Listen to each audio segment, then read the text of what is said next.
Hello, good evening, good morning, good afternoon, wherever you are. This is the Diaspora Panel, the voice of the diaspora. We discuss politics, current affairs about Nigeria and about the international community. I've got with me today Mr. Ola Lawal, who is based in Calgary, in Canada. Mr. Lawal, you are welcome. Thank you for having me. I also have my very good politician friend, Mr. Olaitan Adedigba. Mr. Adedigba, you are also welcome. The pleasure is mine. I'm glad knowing you are there, all our viewers, back at home. So we want to say thank you to all our 75 new subscribers in the last 1 week. Thank you so much for subscribing. And we promise that we'll be serving you very good topics from week to week. If you are one of our viewers and you have not yet subscribed, please hit the subscription button. It is free of charge. It means that anytime we do a new video, we will notify you to let you know there's a new video. Today, we are going to be talking about 2027 gubernatorial election in Lagos. In the last few months, or in the last 1 year, there have been a lot of insinuations in the social media that the son of our president, Mr. Seyi Tinubu, may throw his hat into the ring, that he may be contesting for the highest office in Lagos. Now, from what I read on the social media and in the news, the soft-spoken, highly intelligent Mr. Seyi Tinubu is about 39 years old. By 2027, he'll be about 41. And according to the Nigerian Constitution, anybody who's above the age of 35 may contest as a governor for any state. And we also have, incidences in the past where we have people who around in their 40s when they became governors. Like we have Fayoshe in Ekiti, who's about in his 40s. Donald Duke, I think in Cross River, was also in his 40s when he became governor. We have Lucky Gbenedian in Edo State and a host of others. And apart from that, Seyi Tinubu, from what I had, studied in England. In fact, he has a master's degree from a UK university. I think he studied law.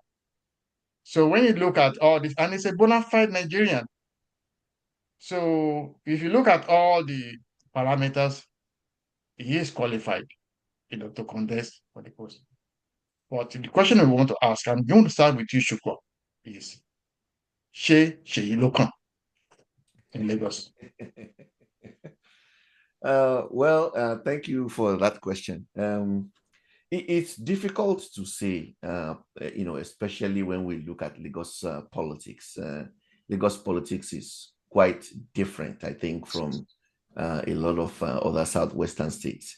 I think if we take from what has happened in last week as an example, where the Speaker of the House of Assembly was pretty much deposed, we will see that it's a state that does things in very, very different ways. So Seyi Lokan, I will say yes and no. I will say yes, looking at it from the optics that, like any other Lagosian, is qualified. He actually, does have a good academic background. He's a lawyer. He actually also has a master's degree. I understand his alma mater is University of Buckingham. So he's, he definitely has credentials. His overall net worth is estimated to be about $1.5 million. He sits on the board of several companies, and he's known to be an entrepreneur. And I think, that background will resonate very well with Lagos. Now, Lagos is a state where, there are so many talents. There are so many other people contending. And there are probably people already lined up in that succession. So I think if I would say yes, based on his qualifications and based on the fact that he has a master strategist as a father, would definitely count in his favor. I would also say no, looking at it from the optics that there are probably already succession plans in place, and bringing Seyi Tinubu in may upset whatever succession plans have already been laid down. In addition to that, some other people may come out to say, Lagos is not only for the Tinubu family. I think if we see what President Tinubu has been able to do in terms of laying a good vision for Lagos, what we've seen in Lagos is successive governments building on top of what the previous one has done, which is very, very rare in Nigeria. So I think on those accounts, I could say yes, on local. But on the other hand, too, I could also say no. That potentially would upset potential succession plans that have been made, probably now for decades. Thank you very much. Thank you. So, Lighton, I'm going to fire Yep. the second question at you. Okay. So Sure. now Seyi studied law at the UK universities. He has a master's degree. He's a successful businessman. He sits on board of. He's been turning around billions of naira every year in year out. The last maybe 9, 10 years, and he has a lot of business experience. Is this not the kind of person that Lagos needs? Lighton. Yeah. As a matter of fact, I give it to the parents for giving him an education like that. And I mean, for somebody who studied in overseas in Britain, went to did his masters, did this, did that, right? So I give it to the parents once again. But the question is, does he have the experience, the way we taught to lead? Having been a successful businessman under the tutelage of the parents is not equate to the political office. How are you going to lead? How are you going to organize? How are you going to control? How are you to exert authority? I mean, these are the areas, the leadership traits. Does he have it? Does he have enough leadership traits? How far has he been able to lead people successfully? How many people has he been leading? Right? These are the areas we need to look at. And supporter, don't forget, how is he going to win the support of his father's lieutenant, the father cohort? I mean, it will just come and disrupt the equation. Okay. Though a lot of people have been imposing their children, like Sharaki did, in a lorry, like Benedor did, like all these people did, Kano, and all these people, they impose people, but I know President Tinubu will not impose him on Lagos State, considering the fact that a lot of people are fighting. I mean, there is rancor among them now. Fine, he's a way. I mean, he's an intelligent guy. Is this, is that? But where is the experience? Thank you.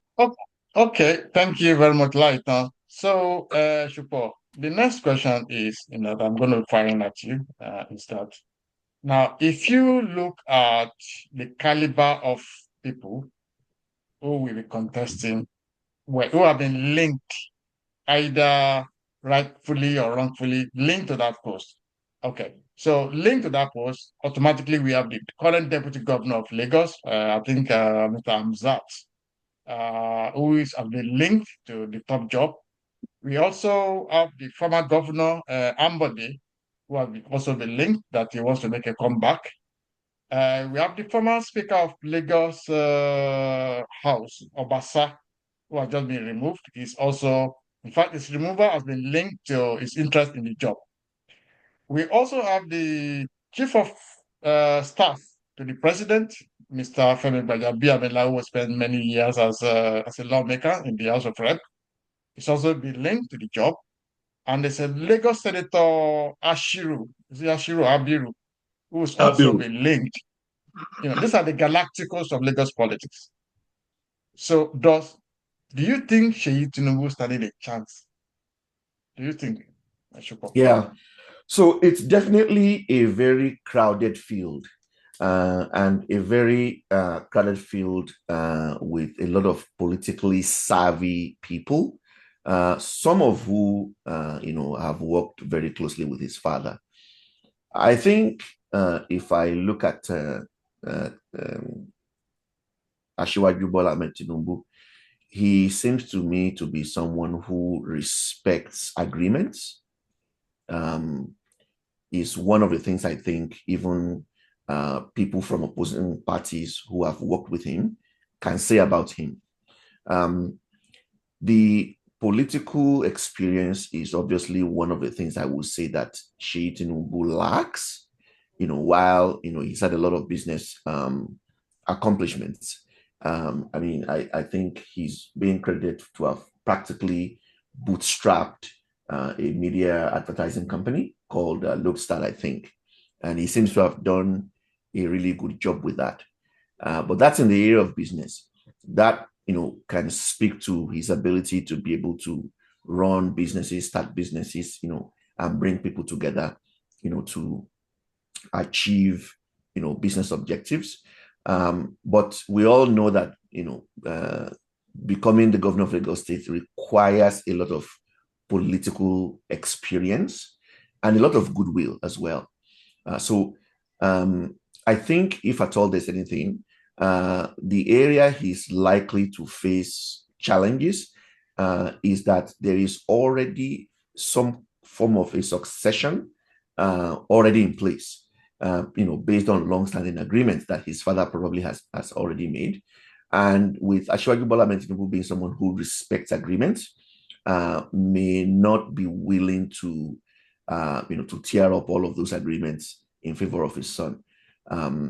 I think that will probably be his biggest challenge. However, I would say another option for him, rather than going directly, to contest for the governorship, is to actually get on a ticket with, whoever would be in the succession as planned.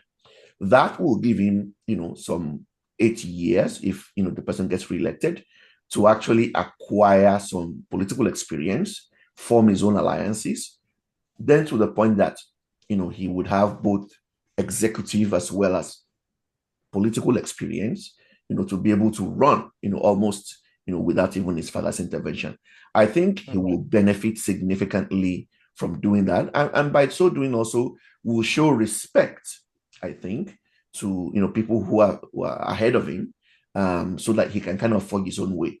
So that's kind of what I think will probably be most beneficial for him. Keep your head low, show interest, work with others, respect elders, and his own time will come. Thank you very much, Shupo. So, Lighton, I'm going to ask you the question from where Shupo actually stopped, okay? So now Shupo is saying that instead of Seyi Tinubu to throw himself into the ring, to this political, galactic, terrain, it will actually be beneficial for him if he can get on as a deputy governor, maybe with Hamsat, who was the current deputy governor. If Hamzat says get the ticket, he can be the deputy. Or if it's somebody else, he can be the deputy. So that for those 8 years, he can learn, the politics of ruling Lagos.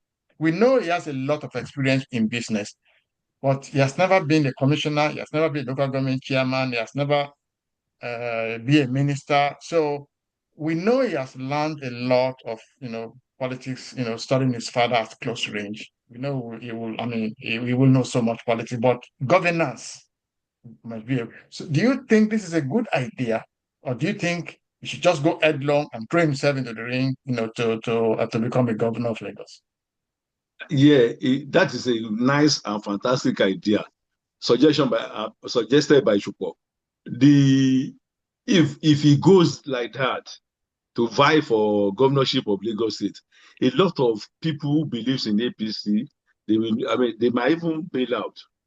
They might even they might go to another party. Why should we impose? And they might not even like the way.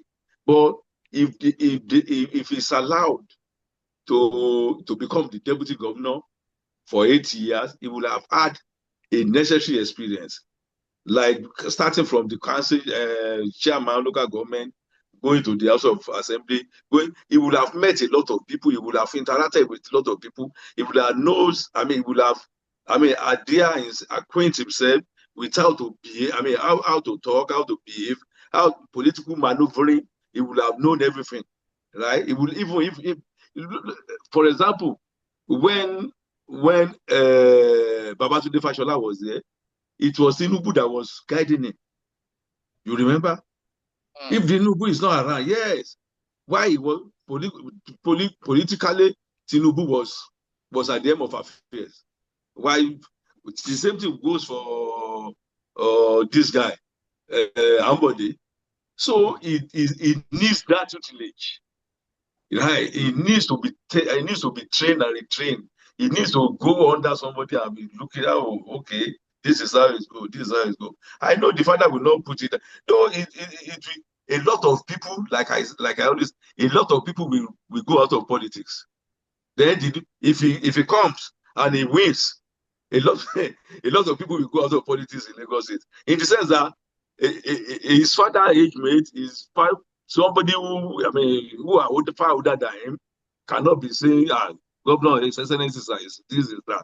So it will disrupt a lot of things. So he should put, he should let him be, maybe go to, be the deputy governor first. That will do the trick. Okay. Thank you so much, Lighton. Yeah. Shuko, the next question is for you. So now some people have been saying that Seyi Tinubu cannot be governor because his father is a godfather of Lagos politics. That they cannot serve the father and then serve the son. In America, we are running an American type of presidential democracy. We saw George Bush 1 and we saw George Bush 2. We saw President Clinton and we saw his wife Hillary Clinton came to contest as to be president. So is this a valid argument because your father, is old, is a godfather of Lagos politics, then because of that you cannot contest? Is that valid? I mean, this man is a man of himself. He's 40, he's about 39 years old. He has a master's degree. I mean, he's a bona fide Nigerian in his own right. So can we now say because his father is involved in politics in Lagos, then he cannot be governor? Is that a valid argument? I don't believe so. And I think, first and foremost, political dynasties are common, in a lot of countries. Nigeria will not be an exception. I think the problem would be how or the manner in which he assumes office if he becomes the governor. If there is a feeling that he is being imposed on the system, he's being imposed on the state, there definitely will be some fallout in that type of a scenario, both for him and also for his father. I think is ultimately going to be the result. However, if he also gets into the game, and he is definitely going to benefit, politically from his father's experience, knowledge, and goodwill. But he also has to forge his own way. Like any candidate, you have to have your own share of the electorate. You have to have your own supporters. You need to make your own connections.